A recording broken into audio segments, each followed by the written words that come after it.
Tere armas Noorteakna podcasti kuulaja, minu nimi on Lisett ja täna on mul au tervitada siin teie OG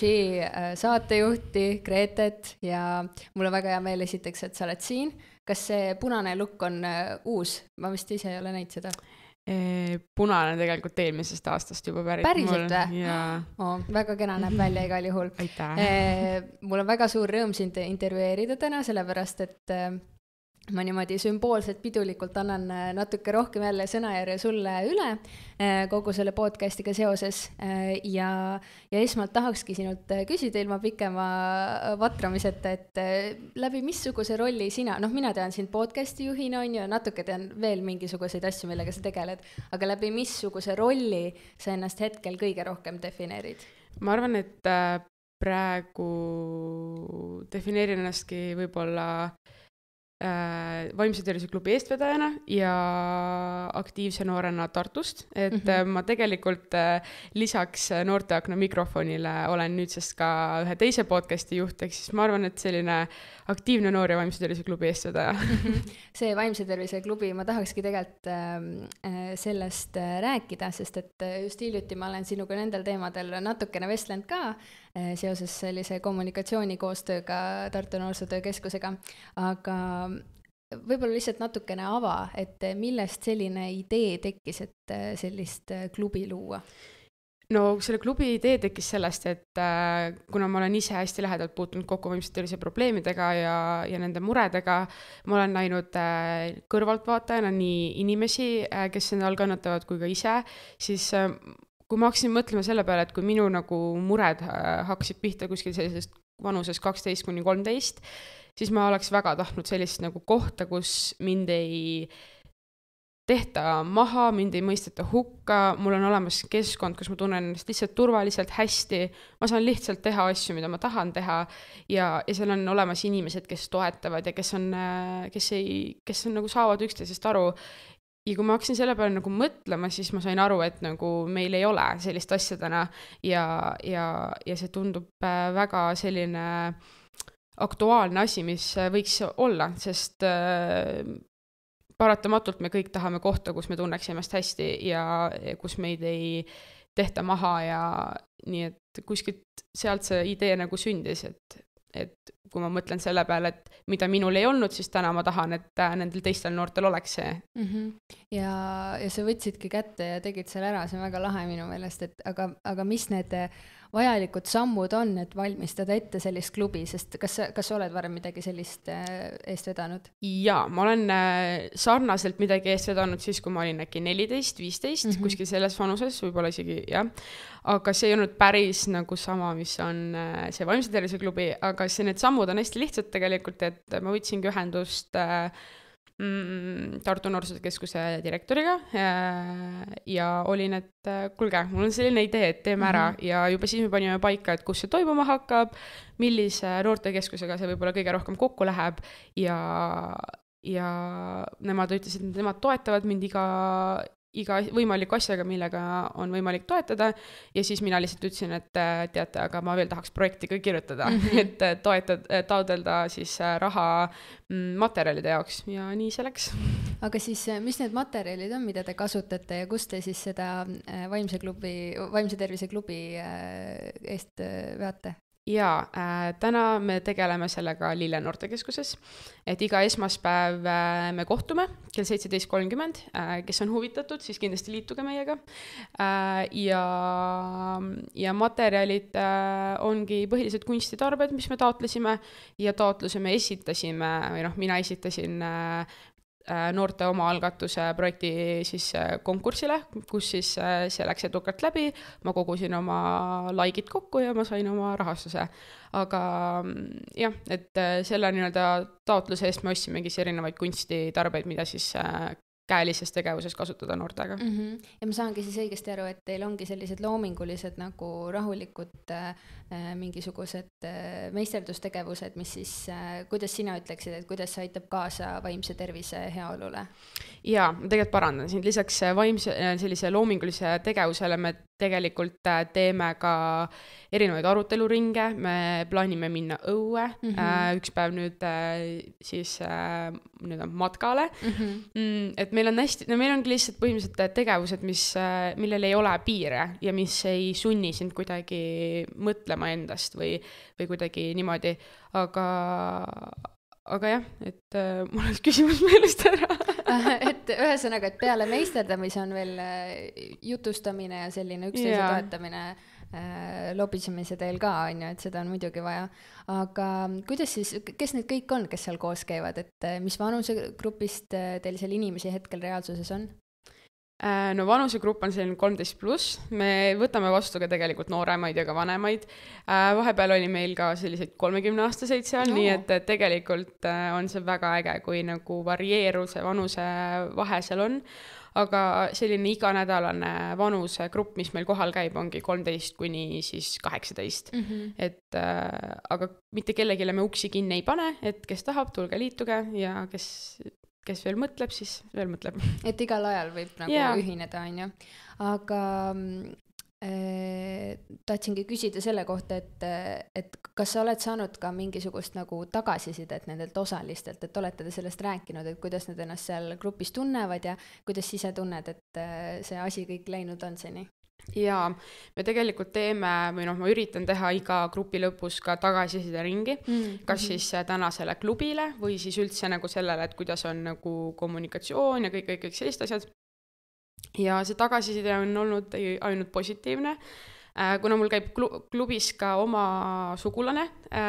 keda ma natuke nagu utsitasin sinna tulema, sest pärast, et kui kedagi ei tule, et siis vähemalt üks inimene on. Muidugi alati tuleb omad saada ringi. Ja, et aga tema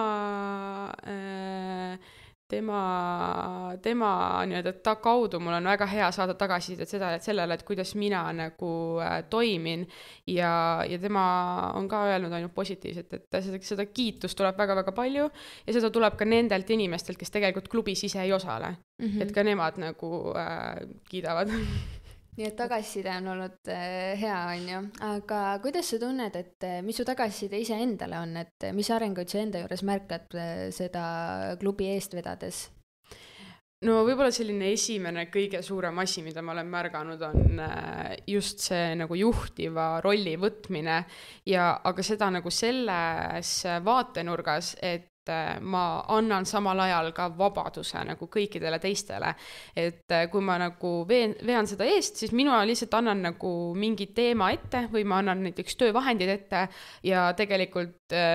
kõigil on oma vaba valik, et just selline nagu juhtiv pool ja samas ka seda nagu ettevalmistusprotsessi, et noh, päris niimoodi ei saa nagu minna, et nüüd mul hakkab 2 tunni pärast see klubi on ja ma pean selle tegema ja ma ei tea, mida ma teen, et ma pean ikkagi selles mõttes planeerima ja otsima inspiratsiooni. Ma tahan väga palju ka, mulle tuli nagu tagasisidet, et väga palju tahetakse ka sellist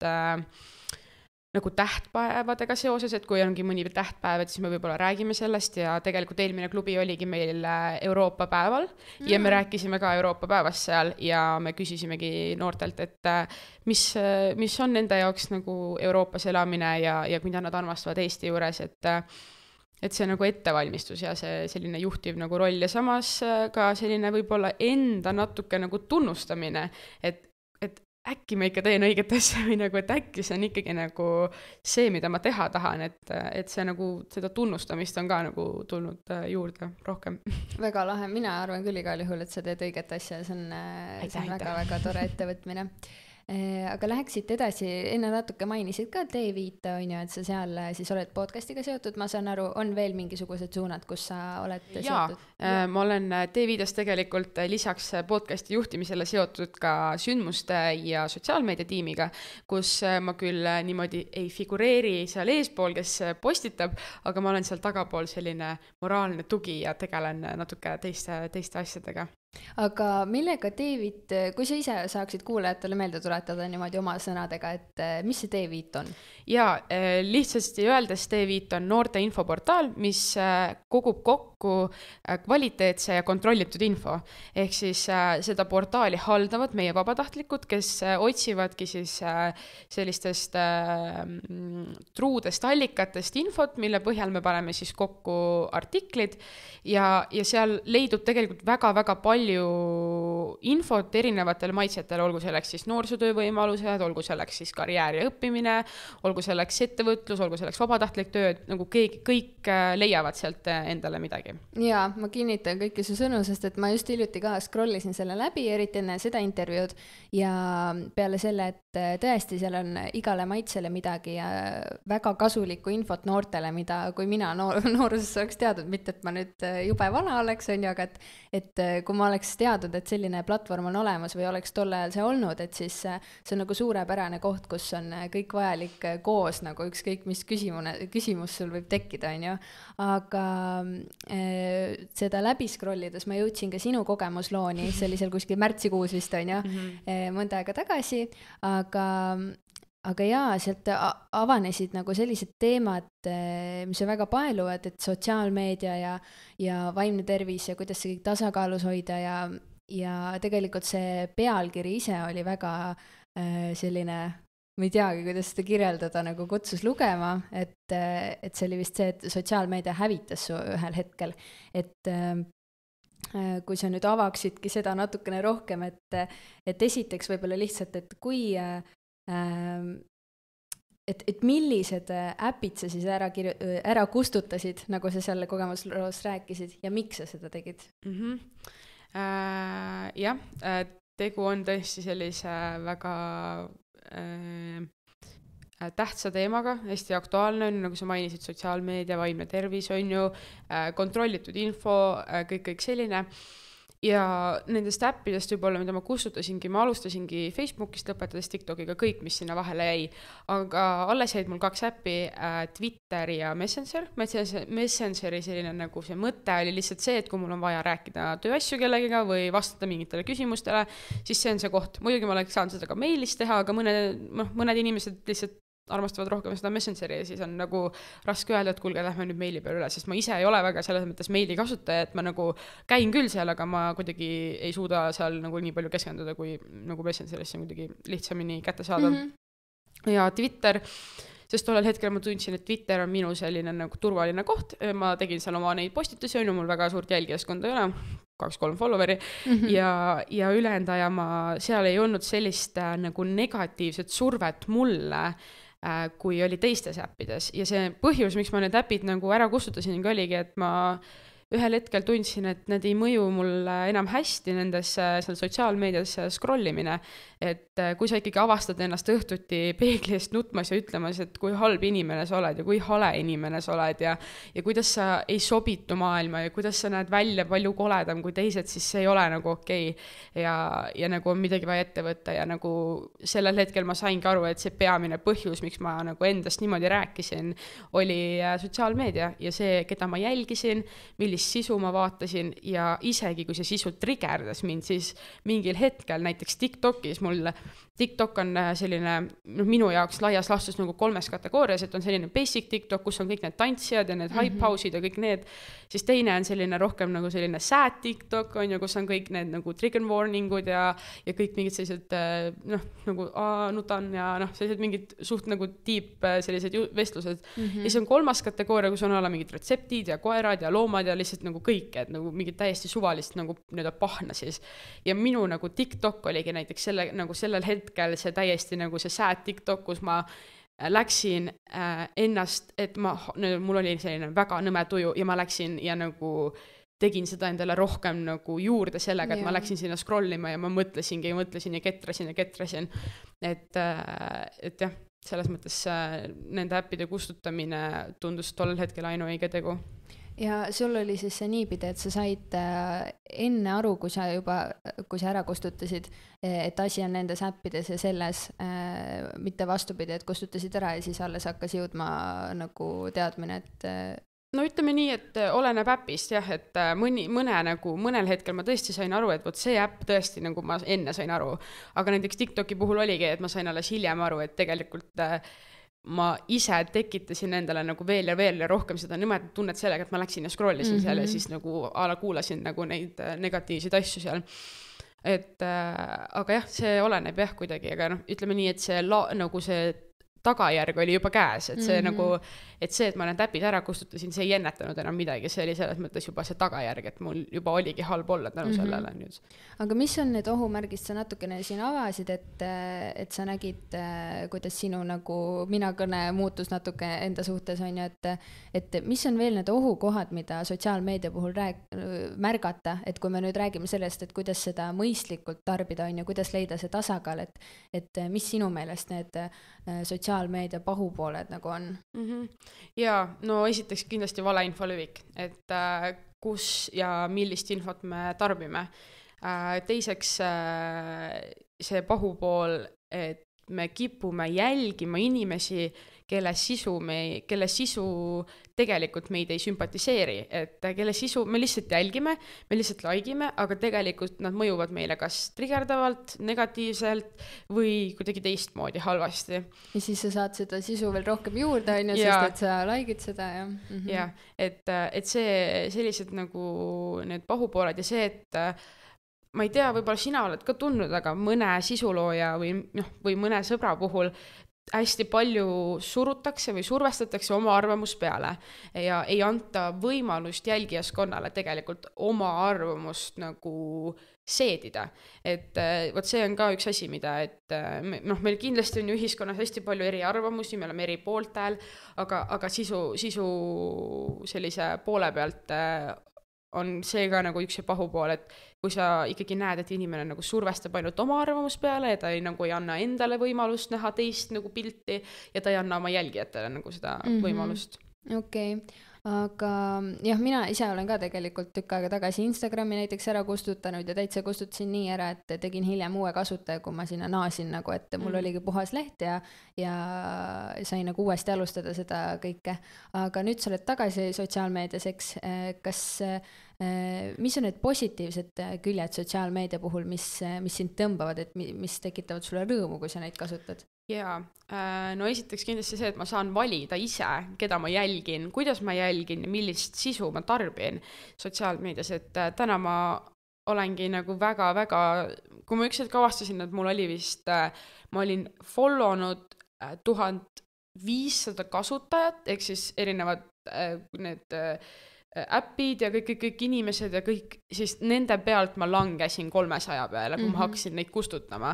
Ja see, et ongi, et ma saan ise nagu valida, keda ma jälgin, kuidas ma jälgin ja millist sisu ma tarbin. Teiseks see platvorm, et ma saan endale platvormi, kus minu kuulaja, see vaatajaskond saab nendele siis ka tähtsatel teemadel nagu kaasa rääkida, et mina räägin endale tähtsatel teemadel ja need, kes mind kuulavad, vaatavad järelikult ka nendele nagu meeldib see nagu siis teema ja nende jaoks on see nagu ka tähtis. Jaa, ma mõtlen, kas mul on sinu jutule midagi lisada ka siia järgi, et see on hullult huvitav teema ja ma olen nii palju märganud seda, kuidas see mõjutab meie nagu suhtumist endasse, meie käitumist teistega, see, mida me sotsiaalmeedias tarbime ja mina märkasin ka nagu, kui omalt poolt jagada siia, et ma jälgisin nagu täiesti ebarealistlikuid inimesi selles mõttes, kes ei läinud minu eluga või minu väärtustega üldse kokku, et loomulikult see ajab segadusse ja segab, on ju. Et jaa, see on väga lahe, et sa võtsid selle ette ja et sa tegid seda ja ma loodan, et see on nagu mega paljudele eeskujuks ka, et seda puhastust teha ja seda nagu aega eemale võtta. Aga kui sa kustutasidki need äpid ära, on ju, siis jääb ju, ma ei tea, sa võid muidugi ümber lükata, jääb ju nii palju vaba aega järsku kätte, et mis sa siis sellega tegid? Jaa, selle vaba ajaga tegelikult tollel hetkel ma käisin tööl, ehk siis mul ei olnud isegi tegelikult nii palju vaba aega, sest ma läksin hommikul kodust ära, ma läksin tööle, olin tööl 8 tundi ja siis tulin tagasi ja siis, kuna see tööpäev väsitas mind väga ära, siis ma midagi muud teha ei jõudnud, kui käisin pesus ja läksin magama, ehk siis minul see vaba aeg läks nagu väga kuidagi kergelt või siis, kui mul oli vaba aega ja ma olin näiteks kodus, siis ma heegeldasin, mulle väga meeldis tollel hetkel heegeldada, ma heegeldasin amiguruumi tegelasi, sellised mänguasjad. Tegelikult ma päris igatsen selle tegemist, nii et ma võib-olla peaks nüüd uuesti ette võtma, aga ma heegeldasin ja vaatasin telekat, nagu mingit sarju võib-olla ja lugesin, et aga jah, sellist tegelikult, esimesed nädalad olid muidugi rasked, et tahaks ikka seda telefoni haarata ja minna ja võtta, aga siis mingi hetk see nagu läks üle ja see täiesti saidki aru, et nagu noh, mis seal ikka või nagu see ei ole minu jaoks nagu see, et vahepeal nagu on see, et inimesed võtavad lihtsalt telefoni ja siis lihtsalt nagu otsivad, et mida teha, on ju, sa lihtsalt scrollid, vaatad Instagramis, okei, vaatad kellegi DM-e, on ju, mõtled, et võiks kirjutada. Aga see läks üle nagu paari nädalaga ja ma enam ei teinud seda, et see nagu mõttetu selline scrollimine oligi nagu kadunud. Aga jah, et mul seda vaba aega nii palju tegelikult ei olnud, et mul oli nagu selle võrra natuke kergem, kuna ma käisingi tööl ja siis tööajal sa nagu nii telefoni saanud olla, on ju, ja kui oligi see nüüd puhkepaus, siis väga ka ei tahtnud olla, see pigem tahtsid lihtsalt olla rahulikult ja nii edasi, on ju. Või siis ma kuulasin muusikat. Jaa, mul on ka sarnane kogemus, et ma ka kooli kõrvalt käisin tööl, olen alati nagu tööd teinud nii kaua, kui ma mäletan, et siis mingil hetkel, kui see eraelu ja kõik asjad ei olnud üldse tasakaalus nagu, siis see puhkeaeg oli nii vähene, et võib-olla oli sama tunne, et et seda vaba aega ei jäänud nii palju kätte, aga nii vähe, kui seda oli, siis ma tahtsin ikkagi võtta telefoni kätte ja seda scrollida, sest nii vähe on aega, et sa ei jõua nagu midagi sisukat teha ja siis võtad selle kätte ja siis sul tekib nagu nii räme harjumus ja sõltuvus selle vastu, et ma lihtsalt lõpuks scrollisin mingit YouTube'i seda feed'i nagu ja Gmaili, kust ma teadsin, et mul ei ole ühtegi kirja, nagu automaatne tegevus lihtsalt, et väga haige ju, et nagu siuke harjumus jääb lihtsalt külge ja sa saad sellest suurepäraselt aru nagu, aga et võtta see otsus vastu ja kangutada lahti või kas või panna see telefon ära ja kui on nii vähe aega, et siis lihtsalt, ma ei tea, silmad kinni lamada nagu, et ma ei tea, unista millestki, on ju, et noh, mis iganes. Aga okei, sinu lemmik vaba aja tegevustest siis rääkisime ka ja heegeldamise juurde pead naasma ka, on ju. Aga kas sa leidsite endale ka midagi uut või see heegeldamine oli juba siuke vana hobi? See oligi selline pigem uus hobi ja see läkski nagu siis tollel hetkel nagu veel nagu kõrgemale tasemele, et ma arendasin ennast ja see läks nagu teiste jaoks palju nagu kvaliteetsemaks. Mina nagu muidugi ise ma olin mingi, ma ei oska mitte midagi, ma teen ainult ühte asja, nii nõme on ju, aga ei, tegelikult selle ma nagu arendasin ja nagu kõrgemale ja mul tekkis endal päriselt nagu huvi ka selle vastu, et mida ma heegeldan ja mida ma teen, mitte lihtsalt, et ma teen, et selles suhtes, jah. Aga mida me saaksime nagu ühiskonnas ära teha, et inimesed võtaks rohkem sotsiaalmeediast pausi? Kas sa näed mingisuguseid kohti, kus saaks suuremini ette võtta seda mõjutamist? No kindlasti võib-olla alustada sellistest iseendana nii-öelda selle küsimuse esitamisest, et mis on see väärtus, mida ma ootan sotsiaalmeedialt. Et kui me ainuüksi esitame juba selle küsimuse, et mis on see väärtus minu jaoks, et kas ma tahan sealt saada, ma ei tea, bikiini pilte või bikiini sisu, et võtta motivatsiooni, aga heas mõttes, mitte negatiivses mõttes. Või ma tahan sealt mingit infot saada, et kui me esitame selle küsimuse, siis tegelikult see juba avab meie jaoks nii palju uusi aknaid juksi ja see nagu paneb meid mõtlema ja see ongi võib-olla esimene asi, mida me ühiskonnana võiksime kõik teha, et see kõik algab meist endist, et väga raske on nagu kuidagi suuremalt mõjutada, kui me ise ei ole nagu valmis nii-öelda ennast mõjutama kuidagi laskma või nii. Teine asi võib-olla noorte puhul võib-olla koolides või noortekeskustes kuidagi kasutada sellist, teha nutivabasid päevasid, et näiteks koolis tollel päeval õpetajad ei kasutagi oma tundides siis nagu internetilahendusi, on ju. Või teha mingid telefonikastid, et kuhu saab oma telefoni panna ja siis, kui sa lähed ära, siis sa saad nagu tagasi tulla. Näiteks noortekeskuses väga hea mõte, on ju, et näiteks pool tundi paned oma telefoni sinna kasti, siis sa lähed poole tunni pärast ära, võtad ära selle, senikaua teed teisi tegevusi, mis siin on ju. Noortekeskustest nagu nii on olemas telekad, on ju, lauamängud, kõik asjad. Kolmas asi, võib-olla natuke ka sunniviisiliselt nagu jällegi iseennast nagu tõmmata selle poole, et nagu vähendada seda, et alustada mingi sellest, et näiteks kui väga paljudel noortel on telefoni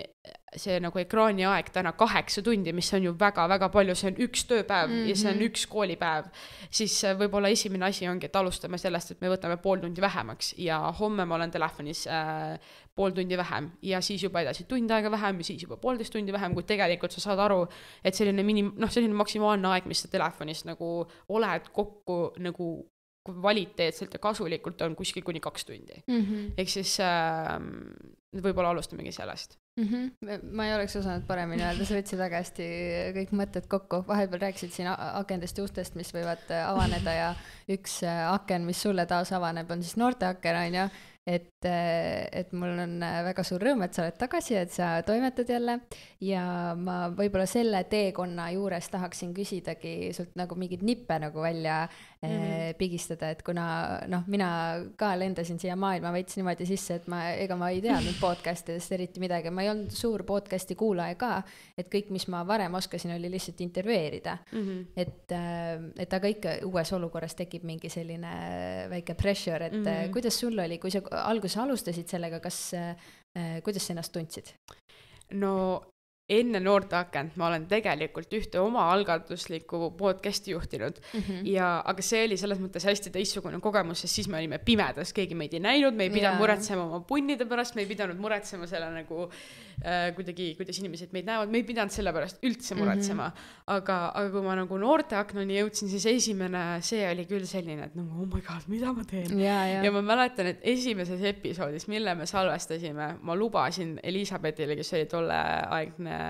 projektijuht, ma lubasin talle, et ma ei lahku enne podcasti tooli pealt, kui ma saan salvestada Anne Veskiga podcasti. ja see kuidagi, et ma hakkasin seda siis tol hetkel juba nagu kuidagi nagu natuke vabamalt võtma. Alguses muidugi tekkis see tunne, et ma olin ju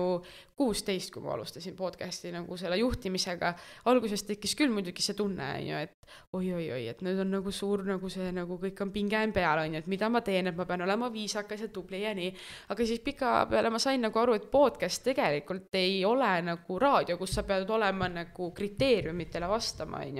vaid et seda võibki võtta nagu rohkem vaba, nagu sellise vabas vormis, et tuleb nii nagu tuleb, läheb sassi, siis läheb sassi, see on elu loomulik osa ja me ju salvestamegi seda nagu nii nagu tuleb, et selles suhtes ja vahepeal on nii naljakas enda nagu neid puterdamisi ka on ju kuulata ja siis mõtled ka nagu, issand jumal, mis mul viga, mida ma üritan öelda, et selles suhtes ma tõesti olin alguses närvis, aga mida rohkem nagu edasi, seda rohkem mul tänaseks on mul juba see, et nagu ma võib-olla ma ei tahagi enam väga skripti vaadata, sellepärast, et ma tahangi, et see oleks väga loomulik. Jah, muidugi ma vaatan ära need teemad ja küsimused, on ju, milles ma külalisega vestlen ja muidugi teen külalisele seda taustauuringut nii-öelda, on ju, kellega ma siis ikkagi vestlen, aga muidu jah, ma hästi võtan seda selles vabas vormis ja mis on mind sellel teekonnal nagu, see ongi üks kõige suuremaid asju, mida ma olen nagu õppinud, et ma ei ole täna enam nagu kinnine, vaid ma reaalselt nagu ma suudangi nagu vabalt välja venitada kõik asjad, ma suudan nagu vabalt rääkida ilma, et ma peaks nagu nagu niimoodi, et selles suhtes see on vist üks kõige suuremaid asju, mida ma olen podcasti tegemise ajal nagu enda jaoks avastanud ja õppinud ja et see on tegelikult väga suur asi, et see nagu avab sind inimesena ja see nagu mõjutab sind ka nagu väljaspool, sellepärast, et mida rohkem ma inimestega suhtlen, seda rohkem ma saan aru, et minu suhtlusstiil on väga palju muutunud ja ma suudan palju nagu paremini inimeste vaatenurkasid kuidagi omaks võtta ja neile tagasi peegeldada. Ma suudan kuulata väga hästi, ma suudan kuidagi seoseid luua oma vahel, et see kõik on nagu väga-väga võimas. Väga tore, et sul on selline teekond olnud selle podcastiga seoses, et ma ise tunnen ka samamoodi, mida rohkem sa teed, seda rohkem sa avaned isegi ühe episoodi suhtes, on ju, või mitte sa ainult, ma nagu peegeldan endale ka, et just see, et on nagu kaamera ka lisaks ja see, et sa ei ole nagu võib-olla ei lösuta voodis, on ju, kus sul nagu kõige mugavam asend on ju, et tõesti ja mida rohkem sa seda teed, mida rohkem sa harjutad, seda rohkem need oskused kanduvad ka tavaellu, aga võib-olla lõpetuseks selline soovitus neile, kuna me oleme siin vaimse tervise klubist ja probleemidest ka natukene rääkinud, et mida sa soovitaksid nendele noortele, kel on praegu raske aeg? Jaa, suvi on tulekul, kevad päike paistab, on ju, okei, praegu sajab vihma, on ju, aga et kindlasti esimene asi, et räägi kellegile, leia enda jaoks see inimene, keda sa usaldad, olgu selleks su sõbranna, olgu selleks su ema, olgu selleks su klassijuhataja, olgu selleks mõni koolitöötaja või mõni trenniõpetaja, et leia see keegi enda jaoks ja kui sa tunned, et sa ei leia seda õiget seda, siis kindlasti liitu vaimse tervise klubiga, sellepärast, et me loome seal sellise keskkonna, kus päriselt on kõigil väga hea olla ja kõigi osalejate tagasiside on olnud väga positiivne ja on inimesi, kes on öelnud, et nad mõtlesid, et nad käivad ühe korra ja nad ei tule tagasi, et nad lihtsalt proovivad, aga nad tulevad tagasi, mis on nagu väga-väga äge. Ja kindlasti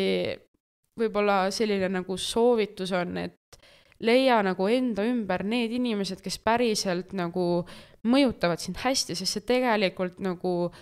ikkagi ütleme, et kui noorel on probleeme elus püsimisega ja sellised suitsiidsed mõtted, siis väga raske on selle kõrval nagu paranemise poole liikuda, kui sinu seltskond on selline, kes nagu mõjub sulle negatiivselt ja kes ütlevadki sulle, et ma ei tea, ala tapa ära ennast, mis on nii vale, mida inimesel on nagu öelda, kellel on vaimse tervise probleemid. Et leia need õiged inimesed, olgu selleks kas või üks inimene, aga peaasi, et sul on vähemalt see nagu positiivne õhkkond, kes igal juhul sind toetab ja kes igal juhul nagu mõistab sind, isegi siis, kui nagu sina arvad, et nii ei ole, aga tema ütleb, et nii on. Et kindlasti leia enda jaoks see usalduslik inimene, kui vähegi on jaksu, siis kindlasti liitu vaimse tervise klubiga, sest me lihtsalt teeme seal tegevusi ja kui sa ikkagi tunned, et asjad on päris käest ära, siis pöördu palun psühholoogi või vaimse tervise õe juurde, ehk siis kokkuvõttes spetsialisti juurde või mine otsi infot peaasi.ee kodulehelt. Et meil on täna väga head võimalused alaealistele abi pöördumiseks, kuigi jah, järjekorrad on tõesti väga-väga pikad, küll aga meil on olemas netis spetsialistid, kes ka võtavad e-kirju vastu ja seda saabki näiteks lahendus.net või siis peaasi kaudu otsida ja uurida. Väga palju kasulikku infot, aitäh sulle, Grete. Ma saan aru, et me vahetame rollid varsti ära ja mina astun sellesse intervjueeritava rolli, aga mul oli väga-väga tore sinust neid tarkuseteri välja noppida. Aitäh! Aitäh!